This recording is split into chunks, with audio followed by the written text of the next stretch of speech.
ప్రతి అక్షరం ప్రజల పక్షం. HR9 న్యూస్ టీవీకి స్వాగతం, సుస్వాగతం. సత్యసాయి జిల్లా హిందూపురం పట్టణం ప్రముఖ సామాజికవేత్త MH ఇనైతుల్లాను ఎమ్మెల్యే అభ్యర్థిగా కాంగ్రెస్ పార్టీ తరఫున బలపరుస్తూ కాంగ్రెస్ పార్టీ నాయకులు, కార్యకర్తలు, అభిమానులు పాల్గొని శాలువలతో సన్మానించి కాంగ్రెస్ కండువాను వేసి కాంగ్రెస్ పార్టీలోకి ఆహ్వానిస్తూ మద్దతు తెలియజేశారు. ఇనైతుల్లా మాట్లాడుతూ స్థానికంగా హిందూపురం నియోజకవర్గంను అభివృద్ధి పథకంలో నడిపించడానికి సిద్ధంగా ఉన్నాం. ఈసారి హిందూపురంలో బయట వ్యక్తులను కిరణం ఆసన్నమైందని, పురంలోని కుల మతాలకు అతీతంగా అందరినీ కలుపుకుంటూ కాంగ్రెస్ జెండాను ఎగురవేసి విజయం సాధిస్తామని ధీమా వ్యక్తం చేశారు.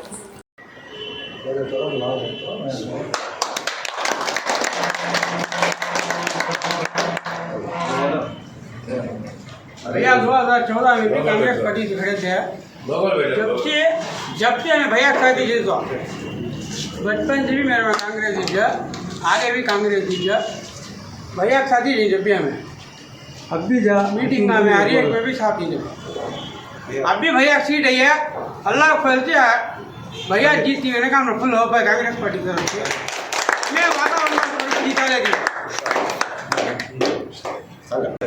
ఈరోజు మేము రావడం ఏమంటే ఇనాయతుల్లన్న గారు MH ఇనాయతుల్లన్న హిందూపురం స్థానికులు, ఇంకొకటి విద్యావంతులు, పేరు పల్లెలుగా ఉన్న వ్యక్తి.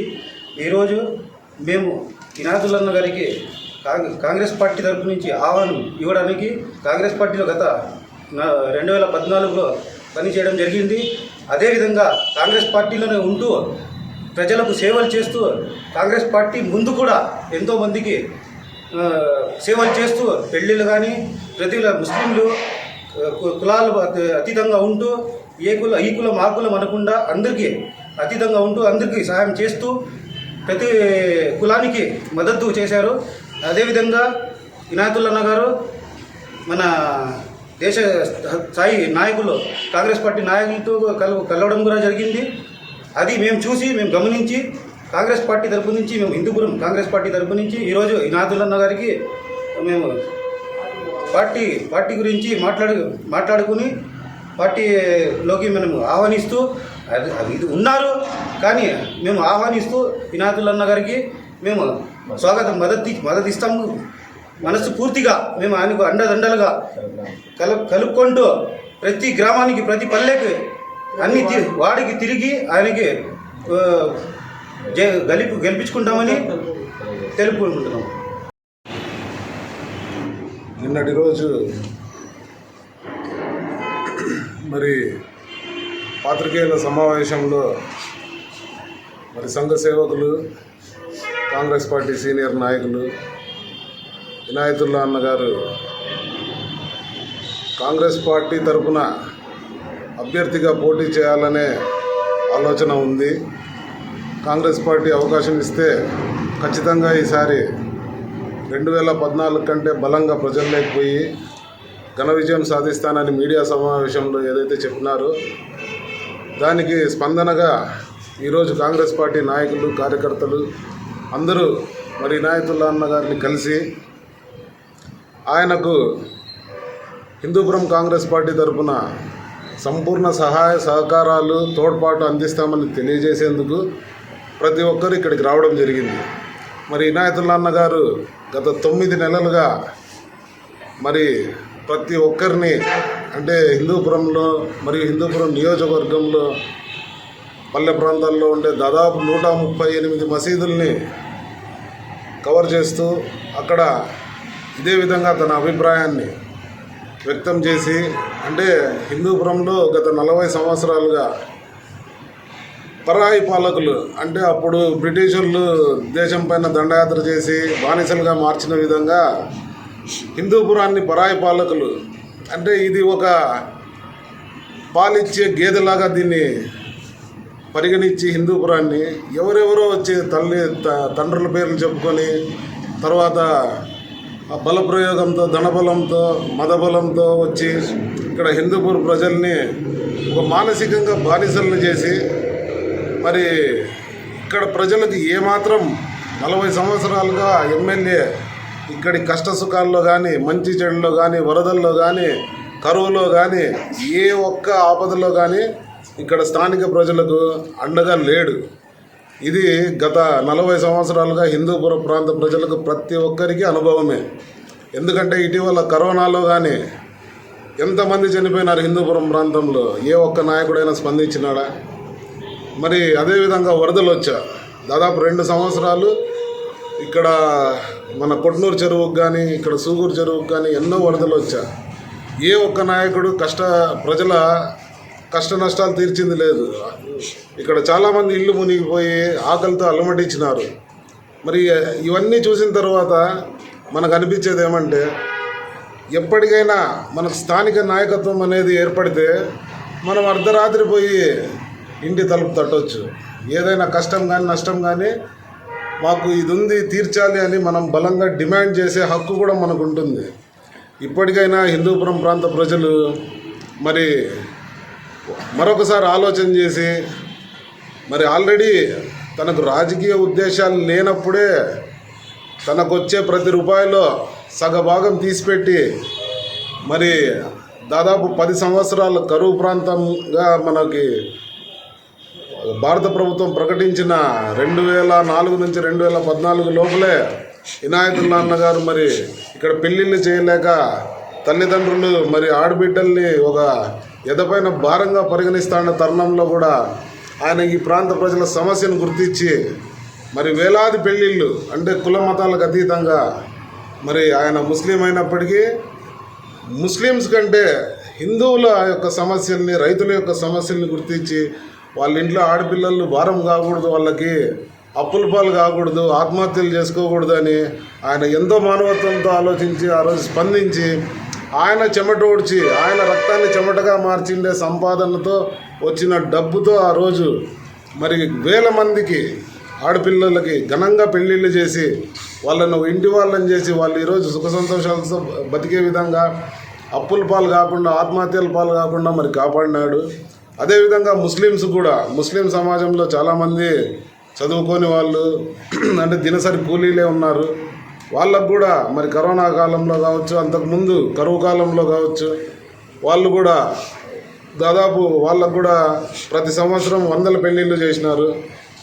స్టూడెంట్స్కి చదువుకోవడానికి ఇబ్బంది పడతా ఉండే వాళ్ళకి స్కాలర్షిప్లు ఇచ్చినాడు. ఇట్లా ఈ ప్రాంతంలో మరి ఎవరైనా కానీ ఏ సహాయం అడిగినా లేదనకుండా ఒక దానకర్ణుడిలాగా ఎవరు వచ్చి ఏ ఆపద ఉందన్నా మానవత్వంతో ఆదుకున్నాడు ఇన్ని రోజులు. అటువంటి గొప్ప మనిషి ఈరోజు రాజకీయాల్లో మరి ఇన్ని రోజులు కాంగ్రెస్ పార్టీలోనే ఉన్నాడు. కానీ 2014 తర్వాత అంటే అప్పుడు కాంగ్రెస్కి తీవ్రమైన వ్యతిరేకత ఉండే, అయినప్పటికీ కాంగ్రెస్ పార్టీ పైన అభిమానంతో మరి కాంగ్రెస్ పార్టీ టికెట్ తీసుకొని గట్టిగా ఒక పోరాట యోధుడిలాగా పోరాడి దాదాపు 10,000 ఓట్లు తెచ్చుకున్నాడు. మరి ఇప్పుడు మరొకసారి కాంగ్రెస్ పార్టీ పైన అభిమానంతో కాంగ్రెస్ పార్టీ అభ్యర్థిగా ఉంటానని నిన్న మనస్ఫూర్తిగా అన్నగారు ప్రకటించడం జరిగింది. మరి ఈ సందర్భంలో ఆల్రెడీ దేశంలో పరిణామాలు అందరికీ తెలుసు. పూర్తిగా ప్రజల యొక్క వాక్ స్వాతంత్రాన్ని కావచ్చు, వేసుకునే బట్టలపైన దాడి జరుగుతుంది, తినే తిండిపైన దాడి జరుగుతుంది. ఇప్పుడు ఇవన్నీ గమనిస్తూ ఇప్పుడు ఉండే పార్టీలన్నీ బీజేపీకి తోక పార్టీలుగా మారిన సందర్భంలో మరి ఒక దేశంలో రాహుల్ గాంధీ ఎలాగైతే పోరాడి మరి మతతత్వ శక్తులకు వ్యతిరేకంగా నిలబడుతున్నాడో, మరి ఇనాయతన్న గారు కూడా ఇక్కడ కాంగ్రెస్ పార్టీకి ప్రాతినిధ్యం వహించి మరి అదేవిధంగా హిందూపురంలో పోరాడి ఖచ్చితంగా ఈసారి స్థానిక నాయకత్వాన్ని హిందూపురం ప్రజలు గుర్తిస్తారని మనస్ఫూర్తిగా కోరుకుంటూ, అన్న మాదిరి సేవ చేసే మనసుండే నాయకుడిని, రాజకీయంగా పోరాడే ధైర్యం ఉండే నాయకుడిని మరి ఈ ప్రాంత ప్రజలు ఖచ్చితంగా అత్యధిక మెజారిటీతో గెలిపిస్తారని ఆశాభావం వ్యక్తం చేస్తూ ఈ సందర్భంగా అన్నగారికి కాంగ్రెస్ పార్టీలోకి మనస్ఫూర్తిగా ఆహ్వానిస్తూ, ఖచ్చితంగా అన్నగారు కాంగ్రెస్ పార్టీలోకి తిరిగి అరంగేటం చేస్తామని దానికి మీకు మనస్ఫూర్తిగా ఆహ్వానం తెలుపుతూ ధన్యవాదాలు తెలుపుతున్నాను. ఈ అవకాశం ఇచ్చిన అందరికీ మనస్ఫూర్తిగా కృతజ్ఞతలు తెలియజేస్తాను. ఇంకోటి ఏమంటే ఇప్పుడు అన్న రావడము కాంగ్రెస్ పార్టీకి చాలా బలం చేకూరుతారు. అవును, ఖచ్చితంగా. ఎందుకంటే కాంగ్రెస్ పార్టీ ఇప్పుడు ఇటీవల రాజశేఖర్ రెడ్డి గారి కుమార్తె షర్మిల గారు కాంగ్రెస్ పార్టీ యొక్క సేవల్ని, కాంగ్రెస్ పార్టీ యొక్క ప్రాముఖ్యతను గుర్తించి తిరిగి వాళ్ళ నాన్నగారైన మా నాయకుడు రాజశేఖర్ రెడ్డి గారి ఆశయాలు ఏదైతే ఉందో ఆయన చనిపోయే ముందు కూడా చెప్పాడు, నాకు రాహుల్ గాంధీని ప్రధానమంత్రిగా చూడడమే చివరి ఆశయమని. రాజశేఖర రెడ్డి గారు చనిపోయే ముందు కూడా ఆయన పదే పదే ప్రకటించినారు. మరి ఆ ఆశయాలకు అనుగుణంగా మరి రాజశేఖర రెడ్డి గారి కుమార్తె ఈరోజు తిరిగి కాంగ్రెస్ పార్టీలోకి చేరి రాత్రింబవళ్ళు అహర్నిశలు శ్రమిస్తోంది కాంగ్రెస్ పార్టీకి తిరిగి అధికారంలోకి తేవడానికి. ఖచ్చితంగా కాంగ్రెస్ పార్టీ అత్యధిక మెజారిటీతో గెలుస్తుంది. ఇక్కడ ఏదైతే రాబంధువులు వేరే పార్టీల నుంచి రాబంధువులు వచ్చి ఇక్కడి ప్రజల్ని పొడుచుకొని తినాలని, ఇక్కడ వనరుల్ని దోపిడీ చేయాలని తాపత్రయపడుతున్నారో వాళ్ళందరికీ అడ్డుకట్ట వేసినట్టు ఉంటుందని ఈ సందర్భంగా తెలియజేస్తూ, అందరికీ నమస్కారం. ఇక్కడ నాకు కాంగ్రెస్ పార్టీ నాయకులైతేమి కార్యకర్తలైతేమి కలవడానికి వచ్చినారు. వాళ్ళకి ప్రత్యేకంగా ధన్యవాదాలు. ముఖ్యంగా వాళ్ళు మాట్లాడుతూ కొన్ని విషయాలు ప్రస్తావించినారు. కొన్ని దశాబ్దాలుగా హిందూపురంలో నేను బిజినెస్లో అడుగుపెట్టినప్పటి నుంచి ₹1 సంపాదిస్తే దాంట్లో 3 భాగాలు చేస్తూ ఉంది.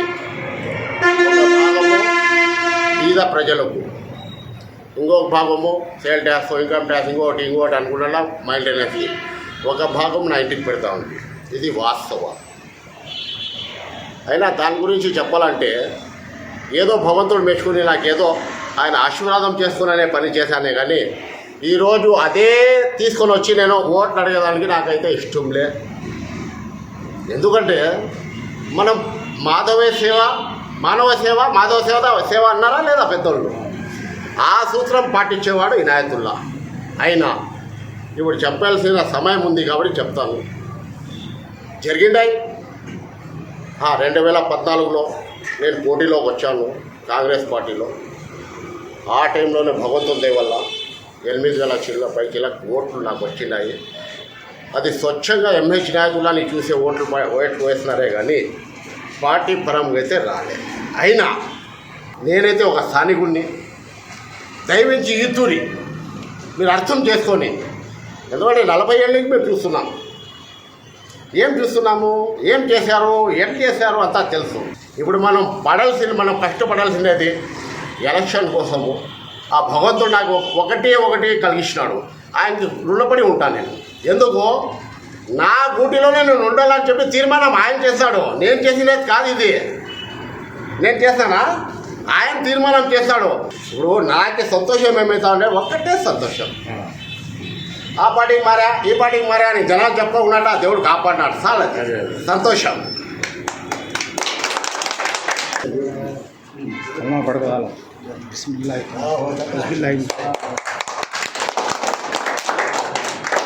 बोलो कांग्रेस पार्टी की, बोलो कांग्रेस पार्टी की, बोलो कांग्रेस पार्टी की। इनायतुल्लाह नगरी नायकत्व, इनायतुल्लाह नगरी नायकत्व, इनायतुल्लाह नगरी नायकत्व।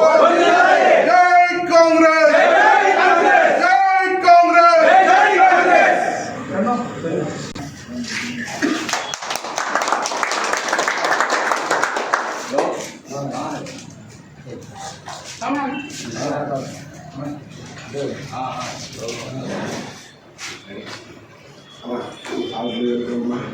बोलो कांग्रेस पार्टी के, बोलो कांग्रेस पार्टी के, जय कांग्रेस, जय कांग्रेस, जय कांग्रेस।